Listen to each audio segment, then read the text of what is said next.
The royal family is besieged right now. Our king has cancer. Princess Catherine's recovering from serious abdominal surgery that will keep her away from public duties until at least Easter. The monarchy is unquestionably still finding its footing after the death of the late Queen. Are you serious? But through every crisis, one man has stood firm against the barrage, resolutely maintaining a pretty special gift for making everything all about him. Yes, Prince Harry is back on our screens, and I suspect a lot of people shared my excitement when they heard this. In moments, the Duke of Sussex will be hurtling headfirst 60 miles an hour down a winding track of ice in the mountains of Canada.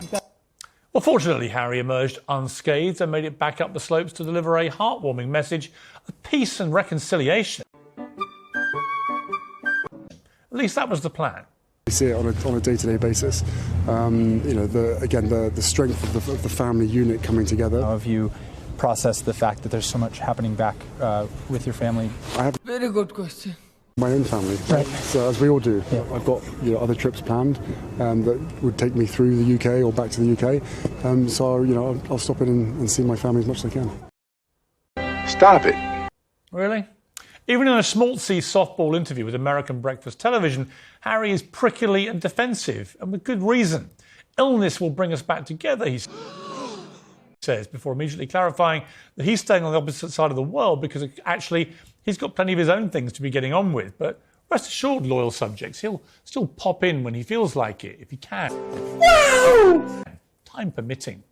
Later in the same interview, Harry makes a stunning admission that he's now considering becoming an American citizen. Would you think about becoming a citizen? I have considered it, yeah. Yeah? Yeah.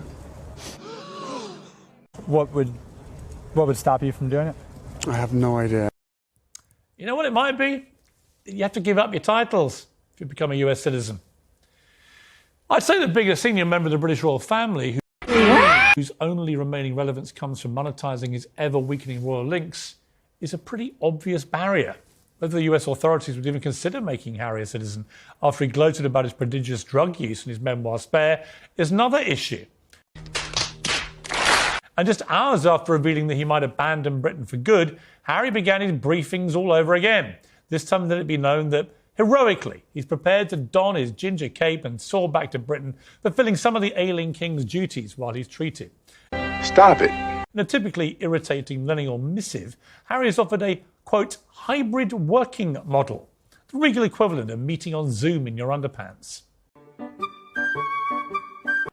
Prince Harry is keen to be reconciled with his father and has been telling people that he wants a return, that he's happy to step in some sort of temporary royal role while his father's away unwell. Obviously, the king has cancer. He's away from public duty.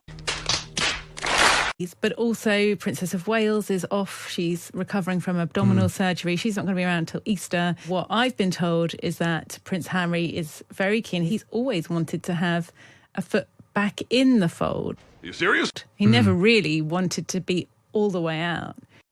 All very valiant, Harry, but there's one little problem. Nobody wants you back. 4 years ago, Harry and Meghan abandoned the royal family and the monarchy. Ladies and gentlemen, we got him. And resigned their royal duties to embark on a new life in California. The late Queen was crystal clear at the time. You cannot be half in, half out. If you go, you're gone for good. And it seems that the King himself has agreed with that. Harry jetted into the UK immediately after hearing his father's cancer diagnosis. No one can criticise him for that. But he might have been surprised at the less than hearty reception. The King's aides made Harry stay in a hotel. Yeah, boy. He was allowed just one hasty 30-minute meeting at Clarence House, not at Sandringham, where the King flew off on his helicopter to recuperate. Because, you know why? They were kind of worried that they wouldn't get rid of Harry, and also a little bit worried that someone who's committed all the private thoughts of his family to books and podcasts and television interviews in a scathing, derogatory manner might just do it all over again. They also knew that the King is a 75-year-old man being treated for a very serious illness and needs time to rest. He doesn't need to be part of the ongoing Sussex psychodrama. Now compare and contrast the dignified behaviour of Prince William, who's been taking care of his wife and only just returned to public duties. Last night he attended the BAFTAs and glided around the place with the gravitas and decorum that he always does. No vainglorious narcissism, no attention-seeking, no self-pity. Of course, there was no meeting at all last week between Harry and his brother. Harry's supporters, apparently there are some of them somewhere, felt that was spiteful. Are you serious? Really?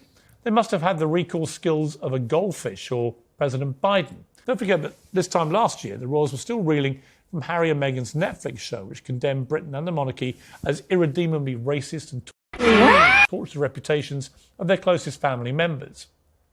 It was terrifying to have my brother scream and shout at me, and my father say things that just simply weren't true, and my grandmother, quietly sit there and sort of take it all in.